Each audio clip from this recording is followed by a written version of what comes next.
I stood there in court trying not to cry as my ex-husband's lawyer tore me apart in front of the judge. "She's broke. She can't even afford a home or decent food and clothes for the kids," she said with a smirk. "Why should she get them?" I clenched my jaw and stayed quiet. I could feel my hands shaking. I didn't want to give them the satisfaction of seeing me fall apart. The judge nodded slowly, as if he agreed. That moment felt like the air was being sucked out of my chest. All I could think about were my children, Luca and Aria. What would happen if they were taken from me and handed over to a man who only cared about control and appearances? I couldn't afford a lawyer like his. I couldn't afford anything, really. I was barely holding on. But I was here. I showed up. And I was doing everything I could for my kids. Then, just as I felt myself slipping into that quiet panic where your body is still but your thoughts are screaming, my 7-year-old son stood up. "Mom," he said loud enough for the courtroom to hear, "can I show the judge the letter I found in Dad's safe?" The room froze. Everyone turned. Derek stiffened. His lawyer blinked like she'd just been slapped. Even the judge stopped mid-sentence.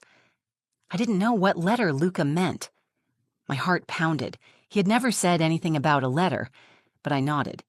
And as he walked toward the bench with that folded piece of paper in his small hand, everything changed. I wasn't always the kind of woman who sat in court afraid to speak. I used to be confident. I had a job I loved, friends I laughed with, dreams that felt real.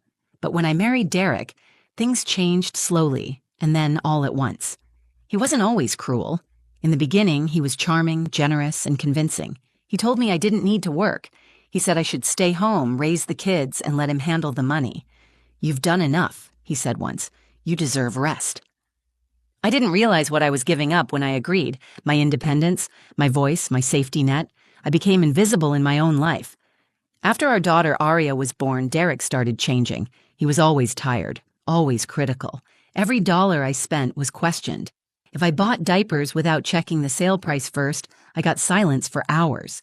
If I mentioned going back to work part-time, he'd remind me I didn't have a recent resume or say, "We don't need your help. We need you to be a good mom." By the time he left, I had nothing. No savings, no lawyer. No one in my corner except my kids. He cut off the joint account and moved in with someone new. He hired a lawyer right away. I couldn't even afford one. I went to the free legal clinic at the county courthouse and stood in line for 2 hours, holding a folder full of receipts and photos of my kids eating boxed macaroni on paper towels because we didn't have clean dishes. Our apartment was small. I worked 2 cleaning jobs under the table just to stay ahead of the rent. We didn't have cable or internet. I used a prepaid phone and hoped it wouldn't run out of minutes if the school needed to call me. I washed my kids' clothes by hand in the bathtub sometimes. The water heater barely worked, so I'd boil water on the stove and mix it in buckets. Luca never complained. Aria would hum little songs while I scrubbed her socks.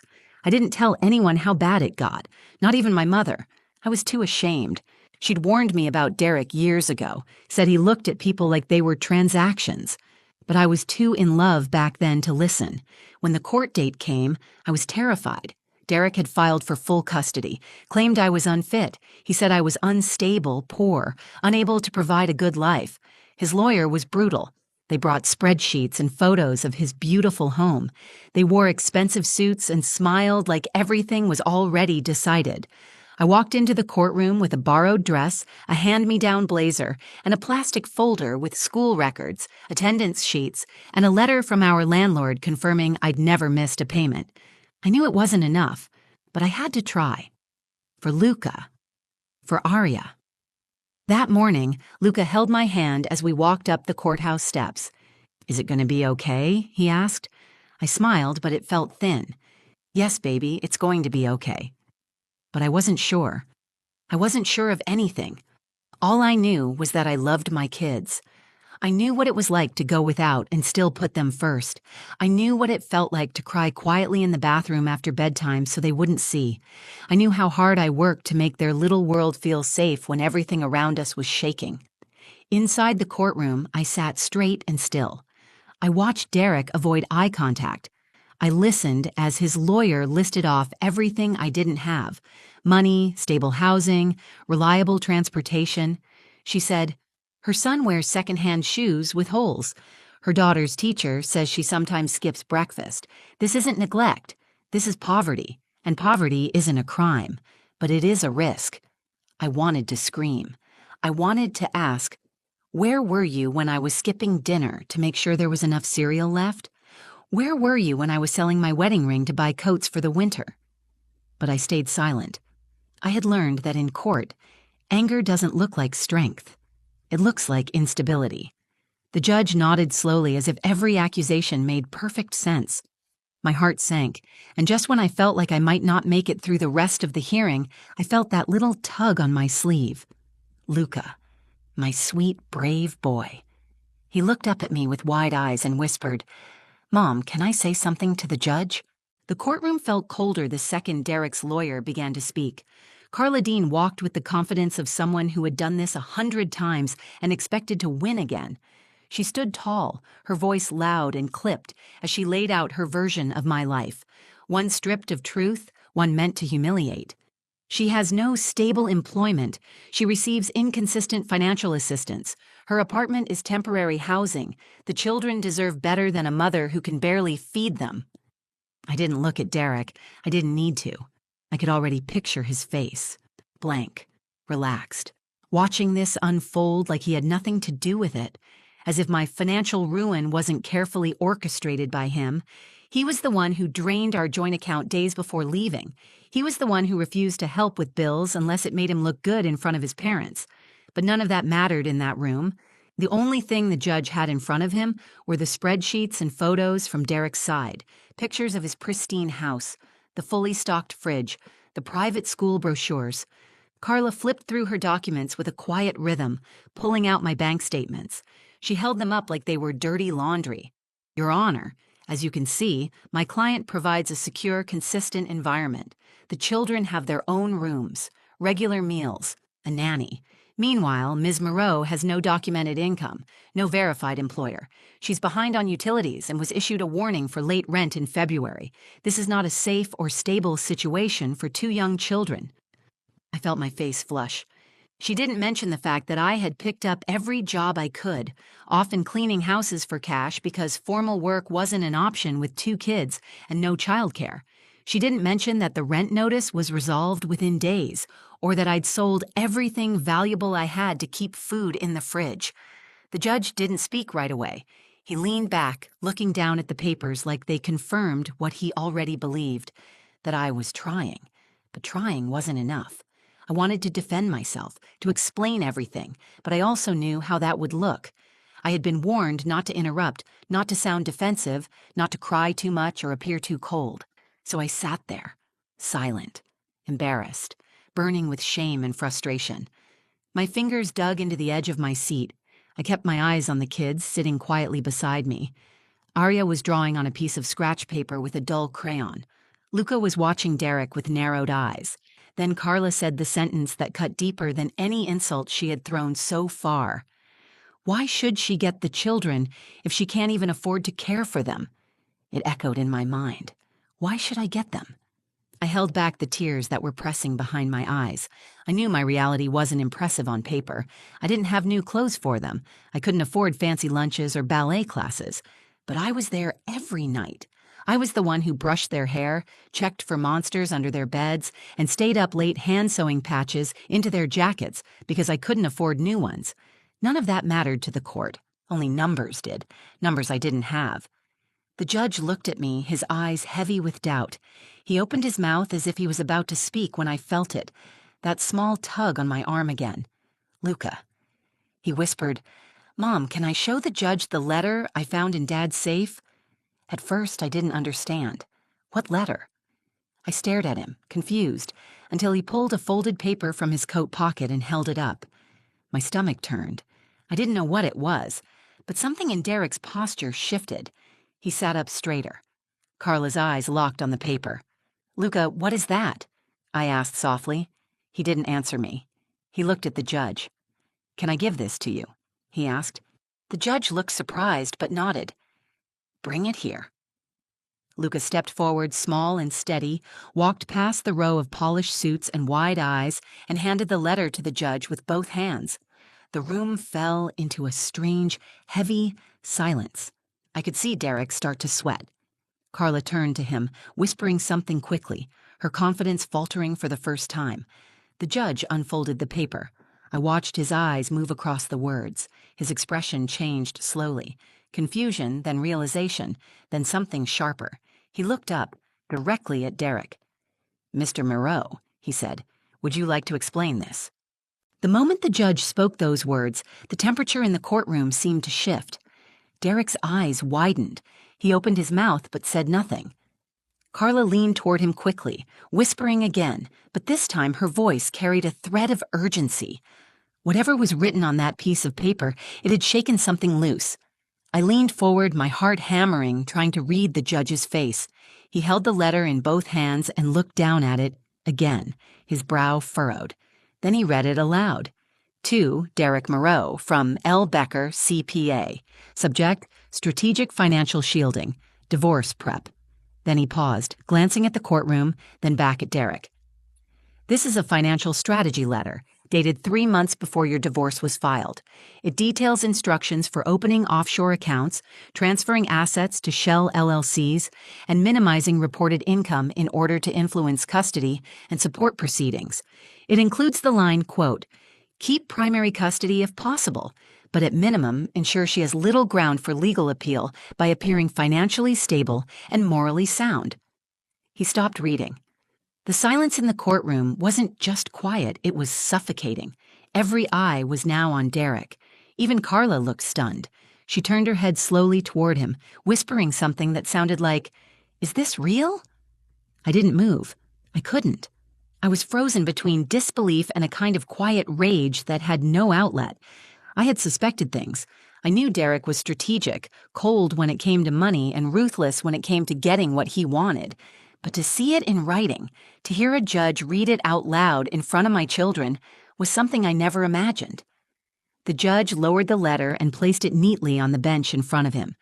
Then he looked back at Derek and said, "You were intentionally misleading this court. You've attempted to manipulate the outcome of these proceedings through financial deception. This letter is a direct attempt to use wealth and calculated dishonesty to deny your children access to their mother." Derek stood up abruptly. "That letter is old. It wasn't used. It's not even—" "Sit down, Mr. Moreau," the judge snapped. The authority in his voice startled everyone. Aria looked up from her drawing and reached for my hand. I wrapped my arm around her without looking away from the judge. He turned his attention back to me. "Miss Moreau, were you aware of this letter before today?" "No, Your Honor," I said. "This is the first time I've seen or heard of it." "And your son found it?" I nodded, my throat tightening. "Yes. He never mentioned it until now." Luca looked up at me then. "I thought it might help. I found it when I was looking for my tablet at Dad's house. I didn't want to get anyone in trouble, but I didn't want us to lose." The judge stared at him for a long moment. Then something softened in his expression. "You did the right thing, young man," he said. He turned back to Carla Dean. "I will be reviewing this document in full and pausing this hearing for a formal inquiry into Mr. Moreau's financial conduct. In the meantime, primary custody will remain with Ms. Moreau, with temporary suspension of the defendant's parenting time until this matter is resolved." The words sank in, slowly. I heard them, but my body didn't react at first. It was like my brain needed a moment to make sure I hadn't imagined them. When they finally registered, I felt my knees tremble. I sat down hard, pulling both of my kids into my arms. Carla Dean stood silent, lips pressed together, arms folded tightly. She didn't argue. She couldn't. The damage was done. Derek didn't say another word. After the judge left the bench, the bailiff dismissed the court. I stayed seated, arms wrapped around my children like they were the only thing anchoring me to the ground. Luca leaned into me and whispered, "Did I mess up?" "No, baby," I said. "You saved us." He nodded once and didn't say anything else. He didn't need to. I finally understood what kind of strength it takes for a child to carry something like that. And I realized something else. The fight wasn't over. But for the first time in a long time, it felt like the truth had a real chance. I walked out of the courtroom that day holding my kids' hands, barely feeling the ground beneath my feet. My legs were moving, but my mind was somewhere else. I kept replaying the judge's words in my head, trying to believe them. He had stopped the hearing. He had suspended Derek's parenting time. He had believed me, or at least he had finally seen the truth for himself. Outside, the air was cold. Luca let go of my hand to zip up Arya's coat. I watched him, feeling a rush of gratitude that I didn't have words for yet. How do you thank a child for something like that? Or standing up and doing what no adult in that courtroom had the courage to do? A few days later, the court ordered a formal investigation into Derek's financial activity. I met with a court-appointed investigator, a woman named Ms. Trent, who listened carefully, took notes, and never once looked at me like I was less than. She reviewed the letter, asked questions about our finances during the marriage, and requested permission to pull all relevant tax records and asset disclosures from both sides. I agreed without hesitation. I had nothing to hide. Derek, on the other hand, did. Within a week, his house of cards started to fall. The investigator uncovered multiple accounts registered to shell companies in Nevada and Delaware. She found wire transfers to overseas banks, cash transactions that were never disclosed, and tax inconsistencies that made it clear he had been hiding income for years. Every time I received an update, I felt something slowly rebuilding inside me. Trust in my own memory, confidence in my instincts, and belief that maybe, just maybe, justice could exist. For so long, I had been made to feel like I was imagining things. Derek had convinced everyone, including parts of me, that I was weak, paranoid, and incapable. But now, the facts were proving otherwise. The final hearing came faster than I expected. When I walked into the courtroom again, this time with legal representation provided by a domestic support advocacy group, I stood taller. I wasn't wearing borrowed clothes. I had found part-time work cleaning offices and had saved enough for a modest black dress and sturdy heels. Small things, but they felt like armor. Derek looked different, too. The confidence was gone. His new lawyer spoke in short, tight sentences. There were no smug glances, no fake smiles. The courtroom had shifted. The judge entered and began the session with a statement. This court has reviewed the financial investigation into Mr. Moreau and finds substantial evidence of willful non-disclosure, asset concealment, and manipulation of income to gain an advantage in these proceedings. This behavior directly contradicts the best interests of the children involved. He paused and looked down at me. Ms. Moreau, in light of these findings and your demonstrated commitment to your children's well-being under difficult circumstances, this court grants you full physical and legal custody of Luca and Arya. Mr. Moreau is ordered to pay backdated child support and will be subject to monitored visitation pending further review. I didn't cry right away. I think part of me was still bracing for the moment to be taken away, for someone to say there was a mistake or a change, but no one spoke. The judge signed the order. The gavel fell. It was real. Arya squealed quietly and hugged my waist. Luca squeezed my hand. He didn't smile, but his eyes were shining, steady and sure. That night, we had pancakes for dinner and danced to music on the radio. Nothing fancy, just us in our tiny kitchen, laughing until the sound filled every corner of the apartment. I sat on the floor afterward, holding them both on my lap. Arya was singing. Luca was drawing something on a notepad. When I looked down, I saw what he had written. A picture of a house with 3 stick figures. Above it, he'd written, "Home is where Mom is." That letter he found was more than just a piece of evidence. It was a lifeline, a doorway out of fear and into something that finally felt like peace. He could have hidden it, thrown it away, ignored it. But he didn't. Because even at 7 years old, my son knew right from wrong. And in a courtroom full of adults, he was the one brave enough to tell the truth. It's been 6 months since that day in court, but I still think about it often. Not just the moment the judge ruled in my favor, or the look on Derek's face, but the quiet strength it took to get there. The kind of strength that doesn't come from power or money, but from love. The kind that keeps going when everything else is gone. After the ruling, life didn't become perfect. I still worked long hours. I still budgeted every grocery trip down to the last dollar. I still picked up secondhand clothes and clipped coupons and said no to things other families might take for granted. But the fear was gone. The constant pressure, the feeling that someone was waiting to take everything away, that was over. Derek made a few attempts to regain control. He filed a motion to reduce his support payments, then tried to question the monitored visitation requirements. But the evidence was strong, and the court stood firm. He showed up to his scheduled visitations 3 times, then stopped trying. I didn't explain it to the kids in too much detail. I only told them what they needed to know. Their dad wasn't ready to be consistent, and they deserved people who showed up and stayed. They stopped asking after a while. Luca still talks about the letter sometimes.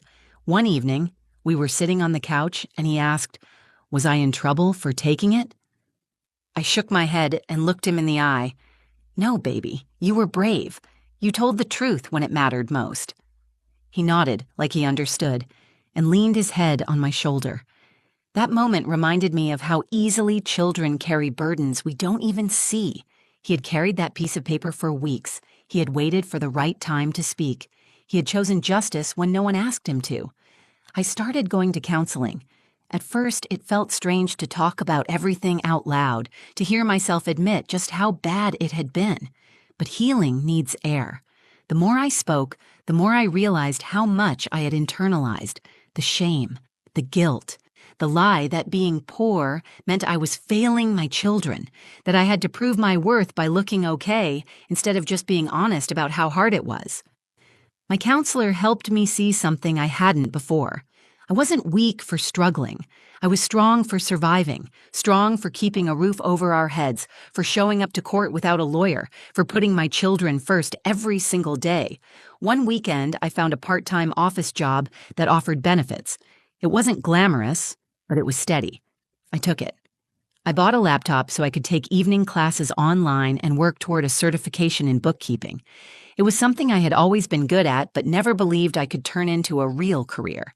The kids started doing better, too. Aria made a new best friend at her preschool, and her teacher said she'd become more talkative and confident. Luca joined the school's art club and had one of his drawings put up in the hallway. He chose a picture of a tree with roots, thick and deep. Underneath it, he wrote one word: growing. That's what we're doing now, growing. It doesn't always feel fast or easy, but it's steady. Every week we move a little further from fear and a little closer to peace. Sometimes people ask me how I stayed so calm in court, how I didn't fall apart. The truth is, I almost did. But when you're a mother and your babies are on the line, you find a way to keep breathing, to keep standing. Not because it's easy, but because giving up was never an option. This story started in a courtroom, with me being accused of being too poor to be a good mother. It ended with the truth being spoken by the smallest voice in the room, a child who knew what love looked like and wasn't afraid to prove it. We didn't win because we had power or money or perfect appearances. We won because we had honesty, because we stayed kind, and because even when the odds were against us, we refused to break. There's one thing I've learned, it's this: justice doesn't always come easy, but it can still come. And sometimes, when it does, it arrives in the form of a folded letter in a little boy's hand, held with quiet courage, offered with love. That's the day everything changed, not just in court, not just legally, but in my heart. That was the day I stopped surviving and started living again. If this story moved you, if it reminded you of the quiet strength it takes to keep going when everything is against you, then please take a moment to like this video. Share it with someone who might need to hear that they're not alone. Leave a comment. Whether you're a parent, a survivor, or someone who just believes in truth and justice, your voice matters here. I read every single one. And if you want more real stories about resilience, love, and what it means to fight for what matters most, subscribe to the channel. We're building a community here, one that sees people, not just their struggles. Thank you for being part of it.